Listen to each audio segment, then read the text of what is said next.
দিচ্ছি, জানি না আল্লাহ তাআলার ফয়সালা কি হবে। আগামী একটি দুর্নীতিমুক্ত মানবিক বাংলাদেশ গড়ার ক্ষেত্রে আল্লাহ যদি আমাদেরকে কবুল করে, তাহলে সরকারের দায়িত্ব যদি আমাদের আল্লাহ ভালো চান, এটা আল্লাহ ফয়সালা, আল্লাহ তাআলার ফয়সালা এবং মানুষের ভালোবাসার শর্ত, তাহলে আমাদের প্রথম কাজ হবে শহীদ এবং আহতদের ব্যাপারে যথাযথ সম্মান প্রদর্শন করা।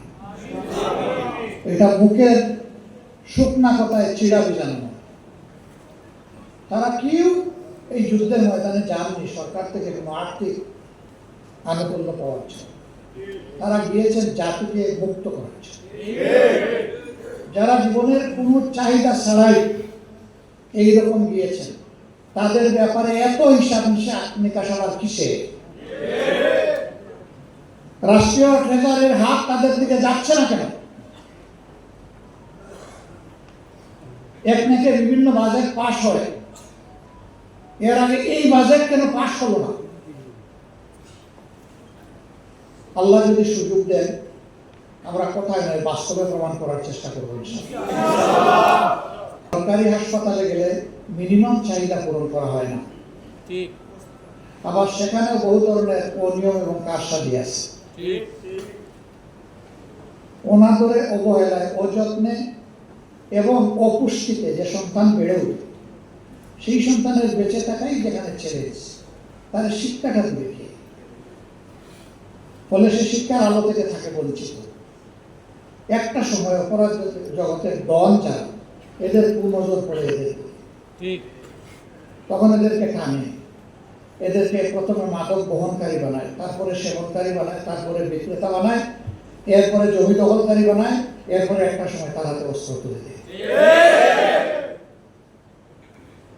এই অনাদরে অবহেলায় বেড়ে ওঠা সন্তান যখন তাকায় দেখে ঘর থেকে বের হয়ে, ওরে বাবা, আমার মাথার উপর তো 17 তলা, তখন বলে যে আমার বাবার রক্ত চুষা ঘামের উপর তোমার এই বিল্ডিং। ঠিক, অতএব তুমি সমাজে কেমনে শান্তিতে থাকো আমি দেখে নেব। এদের মধ্যে ক্ষোভ এবং প্রতিশোধের আগুন জ্বলে উঠে। আপনি এদেরকে অপরাধী বলে ঘৃণা করবেন, আপনার কোনো অধিকার নেই, কারণ তাকে ভালো মানুষ বানানোর যেহেতু আপনি কোনো দায়িত্ব নেননি, কাজেই আপনাকে আজকে এই দুঃখ কষ্ট এই পরিণতি ভোগ করতেই হবে। তার মানে এটা নয় যে আমি অপরাধকে সমর্থন করছি। আমি বলছি যে অপরাধ কেন হয়। একটা দেশ এবং একটা সরকার যখন এইটুকু উপলব্ধি করবে, তখন আর কোনো মায়ের সন্তান অবহেলিত থাকবে না। এখানে আল্লাহ আমাদেরকে সুযোগ দিলে, এখান থেকে আমাদের কাজ শুরু। সমাজকে আজকের যে শিশু, তার থেকে তো সে কিছু দিবে। তারা এখন থেকে ইনশাআল্লাহ ভালো মানুষ হিসেবে গড়ে ওঠার জন্য ন্যূনতম যে সাপোর্টটা দরকার সেটা দিতে হবে, দেওয়া হবে।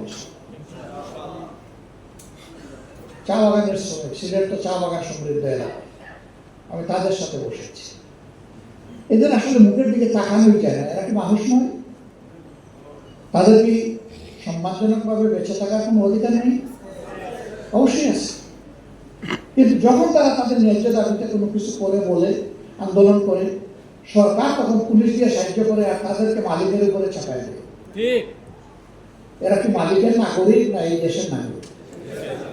যদি দেশের নাগরিক হিসাবে সরকার আমার পিছনে টাকা পয়সা খরচ করে, তাহলে চা বাগানের শ্রমিক আমার ভাই এবং বোনের পিছনে টাকা পয়সা খরচ করবে না কেন?